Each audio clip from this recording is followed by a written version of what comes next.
எங்களுக்கு இது நாள் வரை குரு பார்வைங்கிறது ஒண்ணு இருந்தது. இப்போ அந்த குரு பகவான் 6ஆம் இடத்தில் மறைந்து விட்டார். இந்த வேலியில் சிக்கிய வெள்ளாடுன்னு சொல்ற மாதிரி நாங்கள் மாட்டிக்கொண்டோமே, ஏதாவது குட் நியூஸ் இருக்கா சொல்லுங்க அப்படின்னு நீங்கள் சொல்வது எனக்கு நன்றாக புரிகிறது. என்னென்ன குட் நியூஸ்ங்கிறத வரிசையா சொல்றேன்.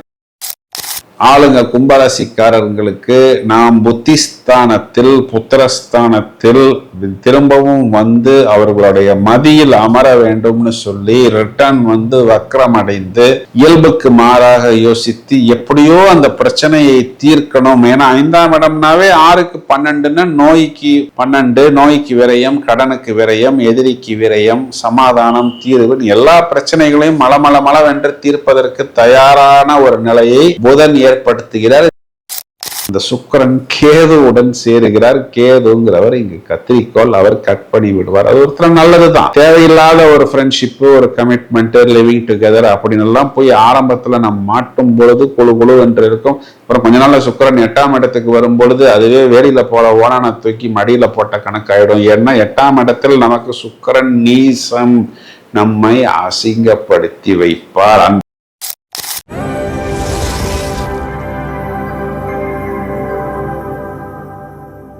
புதிதாக இந்த நிகழ்ச்சியை காண்பவர்கள் அனைவரையும் வரவேற்கிறோம். 25 வருட அனுபவம் நிறைந்த எனது பெயர் வேல் சங்கர், ஆஸ்ட்ரோ நியூமராலஜிஸ்ட். 20,000 குழந்தைகளுக்கு மேல் பெயர் அமைத்துள்ளோம். ஏராளமான ஜோதிடம் மற்றும் வாஸ்து, எண் கணிதம் சம்பந்தப்பட்ட தகவல்களை இதற்கு முன்பு வலைத்தளங்களில் தெரிவித்துள்ளோம். ஏற்கனவே எங்களது நிகழ்ச்சிக்கு பழகிய உங்களை வரவேற்கிறோம். ஹலோ நண்பர்களே, நன்றாக இருப்பீர்கள். எல்லோரும் நன்றாக இருக்க வேண்டும். நாம் அனைவரும் ஆர்வத்துடன் எதிர்பார்த்து காத்திருக்கக்கூடிய அந்த ஜூலை மாதத்துக்கு உண்டான ஜோதிட பலன்களை ஜாலியாக பார்ப்போம். சுவாரஸ்யமாக நிகழ்ச்சிகளை தொகுத்து வழங்குவதற்கு தயாராக இருக்கிறேன். வழக்கம் போல் முதலில் கும்பராசியை எடுத்துக்குவோம். சார், இதுக்கு முன்னாடி ராசியில் சாட்டர்ன், இப்போ ராசியில் ராகு, இன்னும் 7.5 சனி விடல. அட்லீஸ்ட் எங்களுக்கு இது நாள் வரை குரு பார்வைங்கிறது ஒண்ணு இருந்தது. இப்போ அந்த குரு பகவான் 6ஆம் இடத்தில் மறைந்து விட்டார். இந்த வேலியில் சிக்கிய வெள்ளாடுன்னு சொல்ற மாதிரி நாங்கள் மாட்டிக்கொண்டோமே, ஏதாவது குட் நியூஸ் இருக்கா சொல்லுங்க அப்படின்னு நீங்கள் சொல்வது எனக்கு நன்றாக புரிகிறது. என்னென்ன குட் நியூஸ்ங்கிறத வரிசையா சொல்றேன். கடன் அடையும். 2ஆம் இடம் தனம். இந்த தனத்தை குறிகாட்டக்கூடிய குரு பகவான் என்ன பண்றாரு அப்படின்னா 6ஆம் இடத்துக்கு போறாரு. கடன் அடைக்கிறதுங்கிறது நமக்கு அந்த நேரத்தில் கசப்பாக இருந்தாலும் நம்மளுடைய பிரச்சனைகள் கிளியர் ஆகும். இன்னும் கொஞ்ச நாள்ல குரு வெளியில வரும்போது டோட்டலா நம்ம கடன் 0. எந்த போனை வேணாலும் ஆன்சர் பண்ணலாம். ட்ரூ காலர்ல போய் இது பேங்கரா, ரெக்கவரி ஏஜென்ட்டா, இல்ல வேற யாராவது நம்மகிட்ட கடன் கேட்டு நெருக்கிறாங்களான்லாம் பார்க்க தேவையில்லை. ஜாலியா ஃப்ரீயா நடந்து போகலாம். அது ஒரு பெரிய பிளஸ் பாயிண்ட். மேலும் 4ஆம் வீட்டில் செவ்வாய் நிஷ்பலம் அப்படின்னா என்ன அர்த்தம்னா அவர் 10ஆம் வீடு சொந்த வீட்டை பார்க்கிறார். அப்போ தொழிலில் நிறைய வாய்ப்புகள் வரும். அவர் 10ஆம் வீட்டை மட்டுமா பார்க்கிறாரு, 11 லாபத்தை பார்க்கிறார். ராசியாதிபதி சாட்டானே லாபத்தை பார்க்கிறார், புதன் லாபத்தை பார்க்கிறார். அப்போ 3 விதங்கள்ல லாபம். இடம், பூமி சம்பந்தப்பட்ட விஷயம், சகோதரர், குழந்தைகள் சம்பந்தப்பட்ட விஷயம், நம்மளுடைய முயற்சிகள். அப்போ இவ்வளவு லாபமும் நமக்கு வந்தால்தான் அந்த வேலியில் சிக்கிய அந்த வெள்ளாடு வெளியிலே வந்து அது என்ன காற்றுக்கு என்ன வேலின்னு சொல்வது போல் இந்த கும்பராசியே காற்று ராசி தான். நிறைய பிரச்சனைகள்ல இருந்து மளவென்று வெளியே வருவது, அதற்குண்டான வாய்ப்புகள், வருமானம், பிரமாதமான வாய்ப்புகள் வரும். 5ஆம் இடத்தில் புதன் ஆட்சி. இந்த ஒரே ஒரு விஷயம் போறோம். நமக்கு பஞ்சமாதிபதி அவரு. ஒரு 5ஆம் வீட்டுல இருந்து வெளியில 6ஆம் வீட்டுக்கு போய் அவரை யோசிக்கிறாரு. ஐயோ, நம்மளுடைய ஆளுங்க கும்பராசிக்காரர்களுக்கு நாம் புத்திஸ்தானத்தில் புத்திரஸ்தானத்தில் திரும்பவும் வந்து அவர்களுடைய மதியில் அமர வேண்டும்னு சொல்லி ரிட்டர்ன் வந்து வக்ரம் அடைந்து இயல்புக்கு மாறாக யோசித்து எப்படியோ அந்த பிரச்சனையை தீர்க்கணும். ஏன்னா 5ஆம் இடம்னாவே 6க்கு 12ன்னு நோய்க்கு 12, நோய்க்கு விரயம், கடனுக்கு விரயம், எதிரிக்கு விரயம், சமாதானம், தீர்வு, எல்லா பிரச்சனைகளையும் மளமளவென்று தீர்ப்பதற்கு தயாரான ஒரு நிலையை புதன் ஏற்படுத்துகிறார். இந்த புதனை வலுப்படுத்துவதற்கு பெருமாளுக்குண்டான வழிபாடு, விஷ்ணு சுப்ரபாதம், விஷ்ணு சகஸ்ரநாமம், இந்த மாதிரி ஸ்லோகங்களை கேட்டால் போரும், கண்ணால் பார்த்தால் போரும். இதுவே நமக்கு ஒரு நல்ல பாசிட்டிவிட்டி, வைப்ரேஷன், டிவைன் கனெக்ஷனை ஏற்படுத்தி கொடுக்கும். 6ஆம் வீட்டில் இருக்கிற சுக்கிரன் என்ன பண்றாரு, ஜூலை மாதம் 5ஆம் தேதியே 7ஆம் வீட்டில் அமர்கிறது.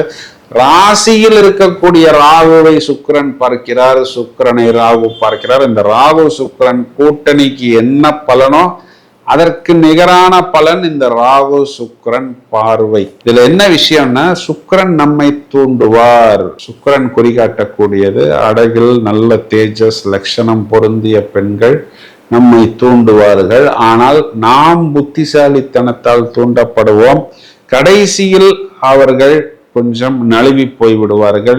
ஏன் அப்படின்னா, அந்த சுக்கிரன் கேதுவுடன் சேருகிறார். கேதுங்கிறவர் இங்கு கத்திரிக்கோள், அவர் கட் பண்ணி விடுவார். அது ஒருத்தர் நல்லதுதான். தேவையில்லாத ஒரு ஃப்ரெண்ட்ஷிப்பு, ஒரு கமிட்மெண்ட், லிவிங் டுகெதர் அப்படின்னு எல்லாம் போய் ஆரம்பத்துல நம்ம மாட்டும் பொழுது குழு குழு என்று இருக்கும். அப்புறம் கொஞ்ச நாள்ல சுக்கிரன் 8ஆம் இடத்துக்கு வரும் பொழுது அதுவே வேடியில போல ஓனான தூக்கி மடியில போட்ட கணக்காயிடும். ஏன்னா 8ஆம் இடத்தில் நமக்கு சுக்கிரன் நீசம், நம்மை அசிங்கப்படுத்தி வைப்பார். அந்த 8ஆம் இடத்துல சுக்கிரன் வரும்போது அந்த சுக்கிரனுக்கு சனி பார்வை வேற வருகிறது. அதனால் என்ன பண்ணலாம் அப்படின்னா, புதிதாக பழகக்கூடிய பெண்களிடம், வாங்க சிஸ்டர், நல்லா இருக்கீங்களா சிஸ்டர், நன்றாக இருப்பீர்கள் சகோதரின்னு சொல்லி நாசுக்காக நழுவுவது புத்திசாலிதான்.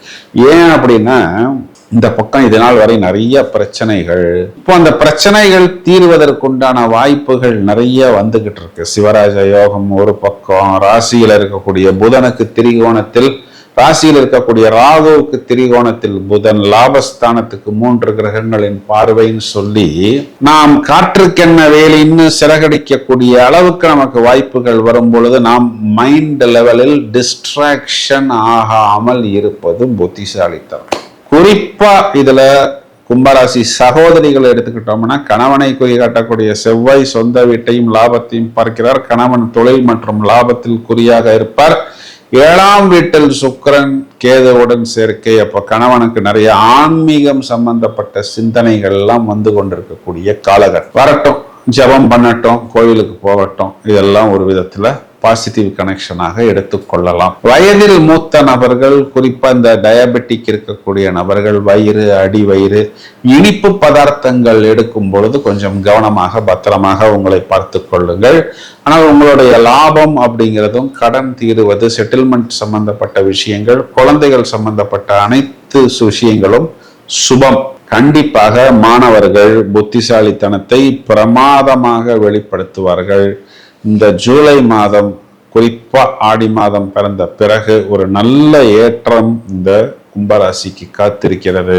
இது நாள் வரை இவர்கள் சிக்கியது இனி எடுபடாது. அது வெற்றி கொடி கட்டக்கூடிய அமைப்பு என்பதுதான் நிதர்சனமான உண்மை. இப்பொழுது நாம் இதுவரை பார்த்த இந்த பலன்களுக்கு உண்டான கிரக நிலைகளை எடுத்துக்கொண்டால், ஜூலை மாதம் 5ஆம் தேதி சுக்கிரன் என்ற கிரகம் சிம்ம ராசி மண்டலத்துக்குள் சஞ்சாரம் செய்ய இருக்கிறார். மேலும் ஜூலை மாதம் 17ஆம் தேதி ஆடி மாதம் பிறக்க போகிறது. சூரியன் மிதுன ராசியிலிருந்து கடகராசி மனைக்குள் சஞ்சாரம் செய்ய இருக்கிறார். எல்லா அம்மன் கோயிலையும் இந்த கோலாகலம், குதூகலம், எல்லா அம்மன் கோயிலுமே பிரதானமான வழிபாடுகள் ஆடி மாதம் முழுவதுமே விஸ்தாரமாக இருக்கும் என்பது அனைவருக்கும் நன்றாகவே தெரியும். பிரத்யேகமான அந்த ஆடி மாத பலன்களை 12 ராசிக்கும் நாம் அடுத்த பதிவில் மிகவும் விவரமாக காண்போம். அதுவரை தொடர்ந்து இணைப்பில் இருங்கள். மேலும் இந்த பதிவை உங்களது நண்பர்களுக்கும் உறவினர்களுக்கும் ஷேர் செய்யுங்கள். வாழ்த்துக்கள், வெற்றி. Thank you friends.